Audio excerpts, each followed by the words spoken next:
சிவா திருச்சிற்றம்பலம் தென்னாடுடைய சிவனை போற்றி எந்நாட்டவர்க்கும் நிறைவாக போற்றி நமச்சிவாய வாழ்க. சிவசிவ மேன்பர்கள் அனைவருக்கும் பணிவான வணக்கம். ஈசனை பற்றிய சிந்தனை நிகழ்வில் இப்பொழுது வந்திக்கிழவி சிவசிவ திருவிளையாடற் புராணத்தில் இதை பற்றி அறிந்திருப்போம். இப்பொழுது நாம் சிந்திக்கப் போவது என்னவெனில், நாயன்மார்கள் 63 மற்றும் பல சைவ சமய பெரியோர்கள், அருளாளர்கள் இவர்களுடைய வாழ்க்கையிலே சிவபெருமான் பலவிதமான உன்னதமான நிகழ்வினை நிகழ்த்தியுள்ளார். குறிப்பாக சாப்பாடு, இந்த அன்னம்பாளிப்பு. இளையான்குடி மாரநாயனார்கிட்ட சாப்பாடு கேட்டு போகிறாரு. எம்பெருமான் சிறுத்தொண்ட நாயனார் பிறந்த கேட்ட பிள்ளை கறி எம்பது கேட்குறாரு, ஆனால் சாப்பிடலை. நமச்சிவாய் வாழ்க. இதை நாம் சிந்திக்கும் பொழுது அவர் சாப்பிட்டது 2 பேர் தான். ஒன்று சேந்தனார், மற்றொன்று வந்திக்கிழவி. நமச்சிவாய் வாழ்க. அப்போது வந்திக்கிழவிட்ட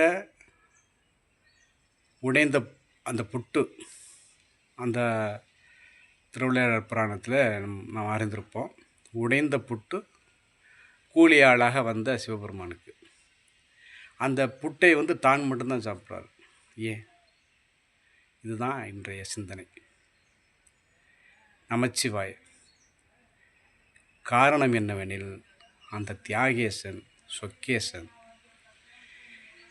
நல்லவற்றை எல்லாருக்கும் கொடுத்து தீயதை தான் மட்டுமே பெற்றுக்கொண்டு, அதனால் தான் அவர் தியாகேசன்.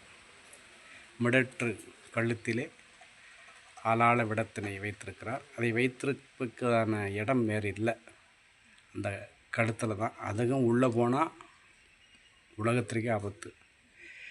அப்போது எதற்காக வந்திக்கிழவியிட்ட மட்டும் அந்த புட்டை வாங்கி தான் மட்டும் சாப்பிட்டார்? வந்திக்கிழவியினுடைய கர்ம வினைகளை தாம் ஏற்றுக்கொள்கிறார். சிறந்த சிவபக்தி வந்திக்கிழவி. அவர் புட்டு அவிக்கும் பொழுது, அந்த புட்டு அவிப்பாங்கள்ல, சுட சுட அந்த ஆவி பறக்க, அந்த புட்டு அப்படி எடுக்கும் பொழுது அந்த ஆவி, சொக்கேசா சோமசுந்தர் கடவுளே சாப்பிடு அப்படின்னு சொல்லுவாங்களாம். நமச்சிவாய.